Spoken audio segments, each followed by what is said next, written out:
Now turn to Section 1. You will hear a woman phoning the local council about an abandoned vehicle. First, you have some time to look at questions 1 to 6.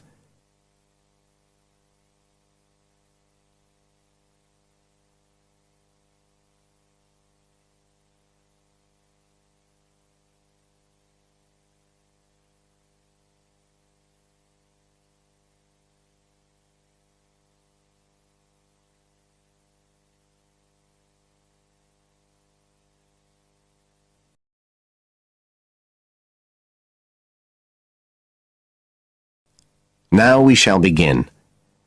You should answer the questions as you listen, because you will not hear the recording a second time. Listen carefully and answer questions 1 to 6.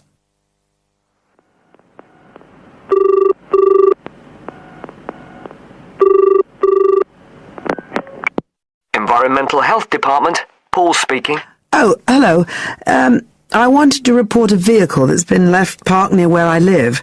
I think it's been abandoned. I wondered if the council could arrange to get it towed away. Have I got through to the right department? Yes, you have. If I could just take a few details. Your name, please? Mrs. Shepherd. Thank you. It's not my vehicle, though. I just thought someone ought to report it. No, that's fine. What I need to do is take some details first, then we can decide what to do about the problem. Oh, I see. So the next thing I need to know is your address. Right, it's 41 Lower Green Street, Yes? Barrowdale. And the postcode's WH4 5JP. Fine. And if I could just ask for a telephone number. It's 01778 552387. I'm out quite a lot, but you can just leave a message on the answer phone if you need to. Or I could give you my mobile number. That's all right, don't worry. Now, could you tell me a little more about this vehicle? You say it's been abandoned. Well, it certainly looks like it. Can you give me an idea of where it is? Yes, it's near the main road that goes through Barrowdale. Is that the A69? Yes, that's right. Now, there's a primary school just towards the end of the village, and then next to that, next to the children's playground, there's a field, and it's in there. Oh. I wonder how it got in there. Well, there's a gate to allow farm machinery in and out. I thought something ought to be done about it. The children from the school might start playing in the vehicle and lock themselves in or something. Yes, you are quite right to report it. And what type of vehicle are we talking about here? It's a van, actually. You know, the sort with just a couple of little windows at the back. Right. You don't happen to know the make and model, do you? Oh, yes. I went and had a look and got all the details. I thought you might need them. I'm surprised the school hasn't contacted you about it. Anyway, I wrote the details down. Right. It's a Catala, and the model's a Flyer 2000. Is that Flyer? That's right. Very good. And the colour? Well, it's not all that easy to see because it's absolutely filthy. And actually, it looks as if it's had a paint job at some stage. It's blue, but you can just see white underneath where it's been scratched. Right. Well, I'll just make a note of the present colour, and if you could just tell me the vehicle number. Did you make a note of that? Oh, yes. It's S322GEC. Okay. Before you hear the rest of the conversation, you have some time to look at questions 7 to 10.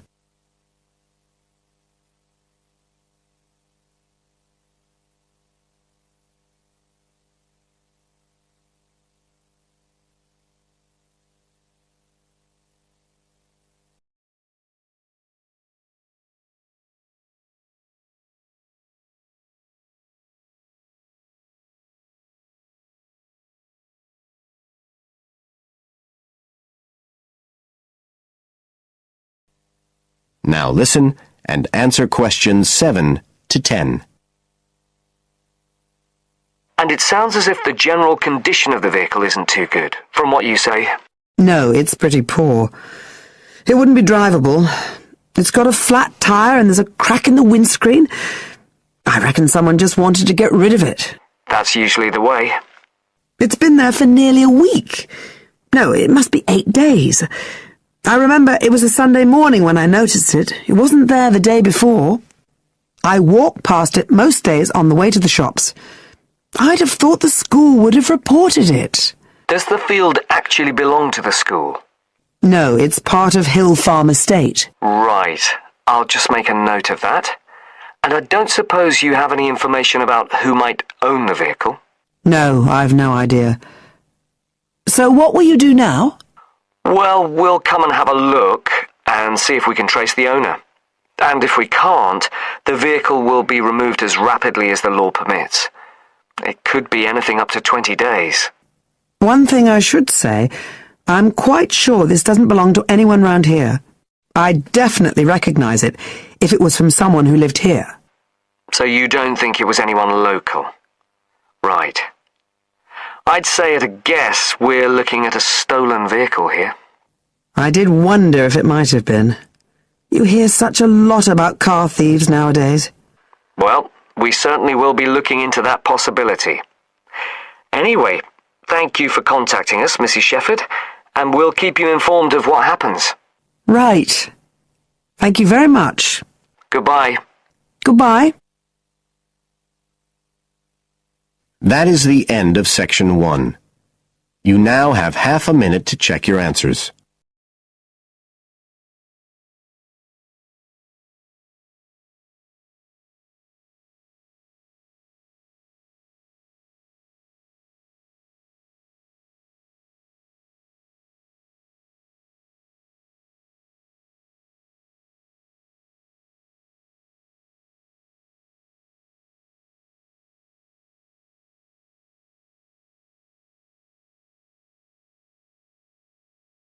Now turns to Part 2.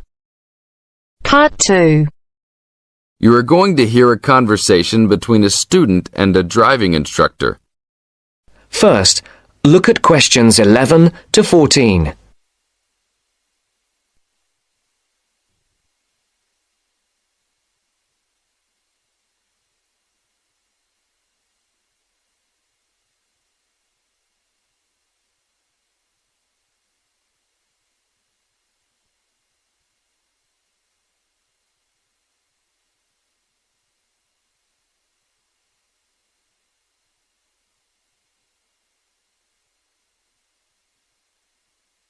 Listen carefully. And answer questions 11 to 14. Hello, I'm going to be your driving instructor today. Are you ready to begin? Hi, hope you don't mind. It's my first time driving a car. Of course not. That's my job. I teach people like you how to become a safe and responsible driver. So let's begin. Remember, the most important rule of driving: safety first. There are some steps to follow. First, you should put on your seatbelt. You should always remember to do that. In case of an accident or emergency, having a seatbelt on is of utmost importance. Okay, I have my seatbelt on. Now what should I do? Start the car. Good. Now make sure that the steering wheel is in the proper position and that your seat is not too far or not too close to the pedals. I'm all ready to go. Should I shift into first gear? Don't forget to put the parking brake down. You don't want to drive with that up. Oh yeah, I almost forgot. If I have the parking brake on, I won't be able to accelerate. Yes, that's right. Now put the car in reverse and slowly back out of the parking space. Good. Put the car in first gear. When should I shift? Is it better to shift slowly or quickly? You can shift whenever you feel is appropriate. This means shifting should occur smoothly. Do not shift too slowly or you will stall. Shifting too fast will waste gas. Shifting is simple. Just remember to shift smoothly. To shift, you will have to push the clutch and then push the gas pedal. Before the broadcast continues, look at questions 15 to 20.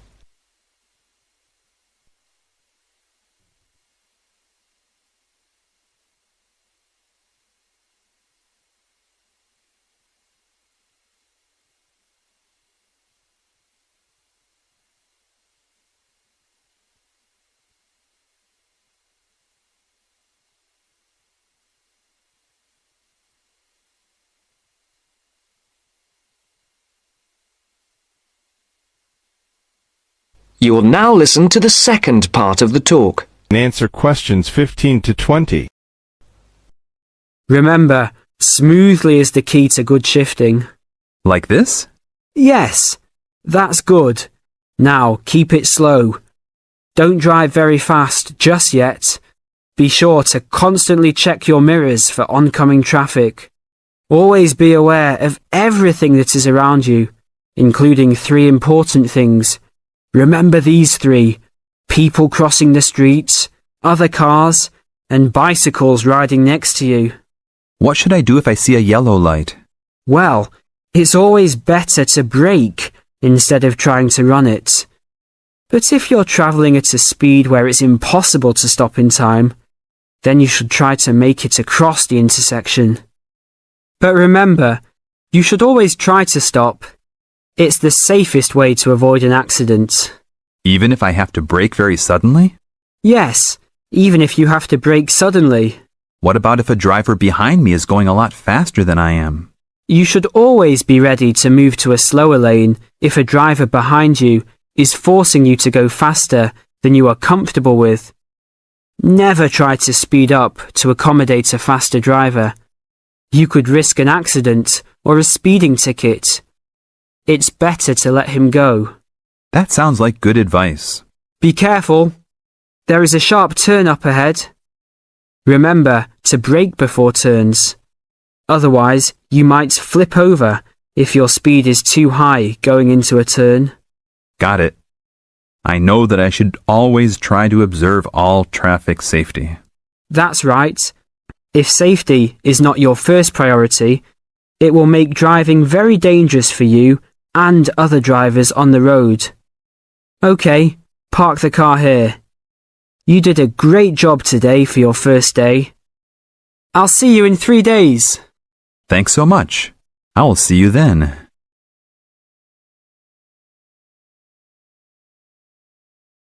That is the end of part 2. You now have half a minute to check your answers.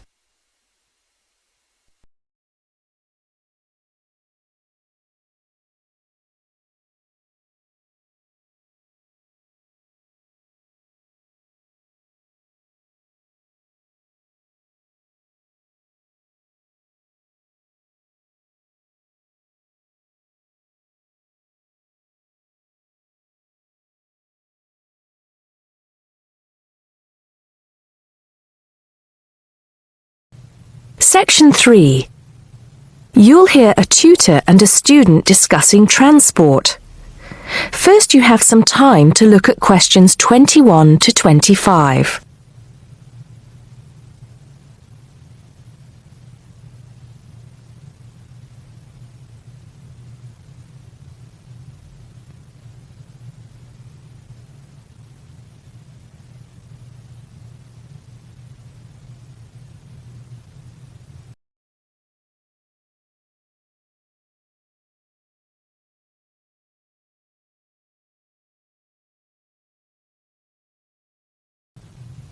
Now listen carefully and answer questions 21 to 25. Come in, John, come in. How's the paper going? Morning, Mr. Taylor. Pretty well, actually. Good, good. It's not all about bicycles, is it? I know you've got a thing about bicycles. Yes, but that's just... There are other ways to get around town, you know. Yes, I know. And I think I've researched pretty well all of them. Right then. So your paper's about urban transport in London, eh? Not just London, but that is going to be the focus. I've also looked at urban transport systems in cities around the world. Madrid, Beijing, Mexico City, Amsterdam, Paris, other countries too. You have been busy, haven't you? What's the purpose of your study? Well, two things really. I want to see if there are more efficient ways of organizing urban transport systems while cutting down on traffic congestion, and of course pollution, and to find ways of encouraging people to use public transport instead of their cars. Let's start with that then, with cars. I think you'll have a hard time thinking of ways to persuade people to swap their cars for a crowded bus or underground train. They're convenient, comfortable, faster, and sometimes they're a status symbol too. Okay, I agree that cars will probably always be the most popular means of transport, but there are ways to cut down the number of people who bring their cars into the city. It's a problem that affects every big city, and several methods have been tried. I know, as I've found to my cost. When I go into London, which I do 2 or 3 times a week, I have to pay £5 to get into the city centre. Has your research thrown up any more places where they do this? Oh, yes. Apart from London, there's Oslo, Stockholm, Singapore. Now, there, in Singapore, they've got it really organized. They've imposed a tax on all roads leading into the city center, and they have electronic sensors that identify each car, and then debit a credit card belonging to the owner. Before you hear the rest of the conversation, you have some time to look at questions 26 to 30.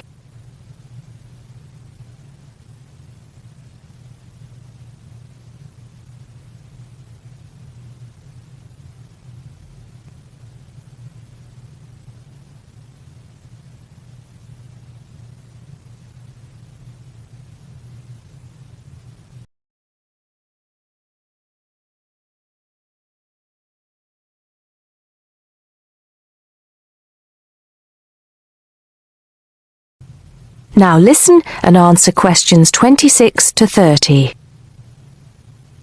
And other cities, instead of charging motorists to come into the city center, have tried other measures. Such as? Well, in Athens, cars are only allowed to go into the city center on alternate days, depending on their license plate number. In Bogota and some other Latin American cities, such as Quito and Sao Paulo, they've developed what is called a BRT system. A what? A BRT system, a bus rapid transit system. People leave their cars outside the city and take buses, which have special express lanes into and through the city. It's been so successful that they're trying it out in Mexico City, Beijing, Seoul, and Taipei. And other cities are pedestrianizing more and more areas of the city center. I see. How have these measures affected traffic congestion and pollution levels? In most cases, it has led to a reduction in the number of cars entering the city center. Certainly in Singapore, where it's now much easier to move around the city and the air is much cleaner than most other cities in that part of the world. London too, I believe. I can give some facts and figures if you like. Please do. In the first year after the tax was introduced, the number of people using buses to get to the city center rose by 38%. Really? 38%? Incredible! Yes, and the number of cars entering central London dropped by about 18%. There's more. The number of people using bicycles and mopeds went up 17%. I knew we'd get to bicycles at some point. Well, yes. In the city, the bicycle has a lot going for it. You can avoid traffic jams, there are no parking problems, they don't pollute, they're cheap to run, and they don't cost very much. Oh, and here's another fact for you. You can fit 20 bicycles in the space needed to park one car. Well, I never. But I can't see it catching on. Besides, we seem to be getting off the point. Not at all. China, Japan, and Holland have all integrated bicycles into their urban transport systems. In Holland and Japan, they've got special parking areas for commuters who get to the station by bike. And Japan has even built multi-story parking facilities for bikes close to railway stations. Then look at America. In New York, delivery services use bicycles because they can deliver messages and small parcels far more quickly and at much lower cost than cars or vans. Even the police use bicycles. In fact, in about 80% of the towns in America where the population is around 500,000, the police regularly patrol on bicycles. And they have proved to be effective because they can reach the scene of an accident or crime faster and more quietly than officers in patrol cars, making a lot more arrests per officer. Well, you do know your bicycles, don't you? But I do need to hear more about the public transport system and what's to be done about that. And I'd like you to look a bit more into the economics of it, how much it will cost to improve the situation, and so on. Okay? Right. See you next Tuesday. Yes, next Tuesday. Bye, Mr. Taylor. That is the end of section 3. You now have half a minute to check your answers.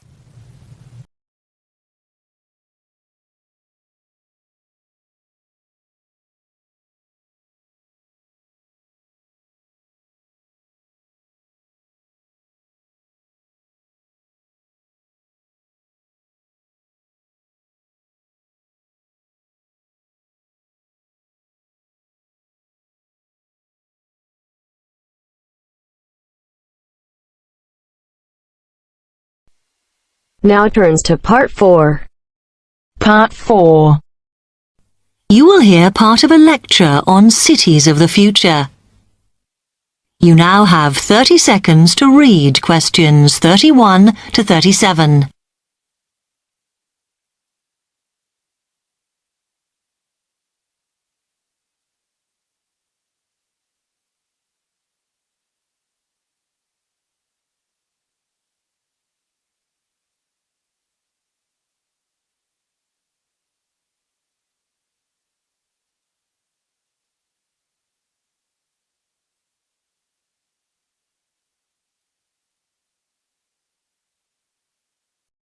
Listen carefully and answer questions 31 to 37. Okay, we've been looking at how societies will develop in the future and at the increase in the size of cities. So I want to talk to you today about the key considerations in these cities of the future. There are 3 key elements I want to look at, and these are the new features they will have, issues of size, and the main problems to be considered. First of all, individual transportation will be a big factor in these new megacities as public transport becomes unmanageable. There'll be a huge rise in the use of segways, which are personal transporters like motorized scooters. As a result, and partly also to reduce pollution, roads will be altered so that they are narrower and will take up less of a city's space than they do currently. Naturally, this is a major change to the infrastructure, and something that may hinder it is the huge amount of investment it will require. The next thing is, what is going to happen to the commercial areas? We do not want these to become even larger concrete jungles than they are at present, so we have to look at design. And current designs for city development include building gardens on the roofs of these buildings to make a more pleasant environment for workers. And you may think that these areas will expand to cope with increased commercial activity. In fact, the prediction is that they will cover 1/5 of the area that they do at present as we build upwards. The exception to this is shopping centres, which we predict will expand with more and more temperature-controlled malls. What may cause difficulties is that the superstores will be confined to the outer edges of the city, as they will be too big to fit into the new malls. Then, of course, there are the residential areas, and these will undergo their own changes. One particular development will be houses which are built from glass, as innovations in this material allow it to provide light without causing problems with temperature inside a building. The residential areas will not be allowed to expand without limit, as happens in some areas at present, and their size will be restricted to a population of 15,000. One issue, which has yet to be resolved, and I'm not sure it ever will be, is how we manage to house older residents. They will be increasing in numbers as time goes on. Finally, how will these cities live? We know we have limited energy sources, so what will we do? Well, something currently in development, which will be a feature, is that waste is going to become an energy source. For example, to provide gas in homes. Also, as new technology and systems are developed, we will find that energy plants will become smaller. Another energy source we could use, but one which raises issues of having enough space and too much noise, is wind farms. Because of the problems, I'm not convinced these will be the grand solution to our energy problems that we thought they were going to be. Now you have some time to look at questions 38 to 40.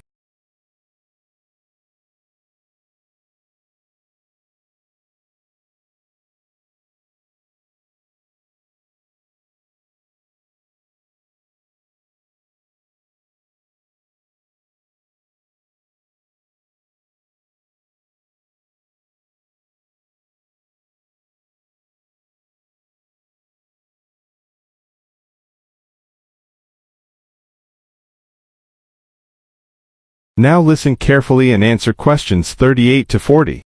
Now, moving on to looking at the social aspect of cities, we need to look at housing and how people will live.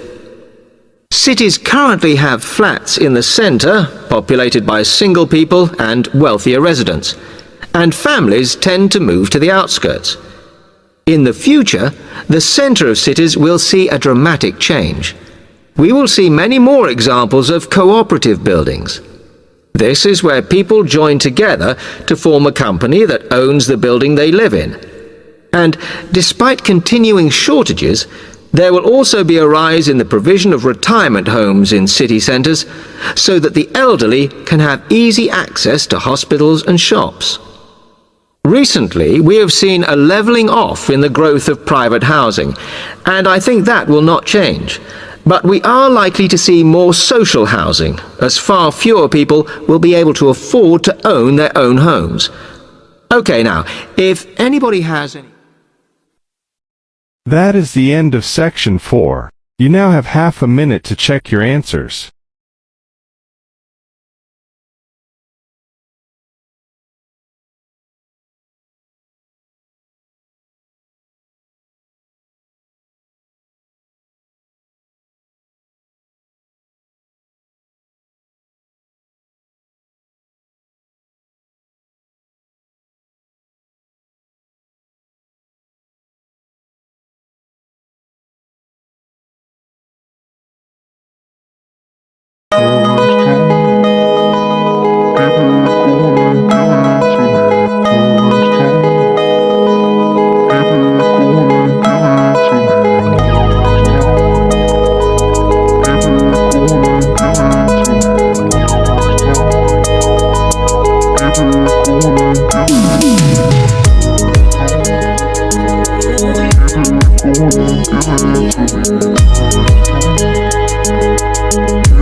Give it to me.